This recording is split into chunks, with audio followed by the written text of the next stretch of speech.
Hello guys, আসসালামু আলাইকুম। আশা করি সবাই ভালো আছেন। তো চলে আসলাম আবার এক নতুন ভিডিও নিয়ে।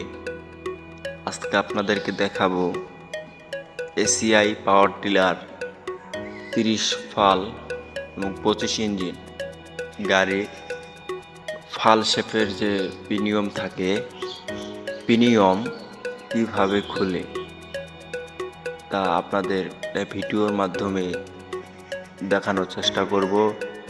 যদি ভিডিওটি ভালো লাগে অবশ্যই লাইক কমেন্ট শেয়ার করবেন। ধন্যবাদ।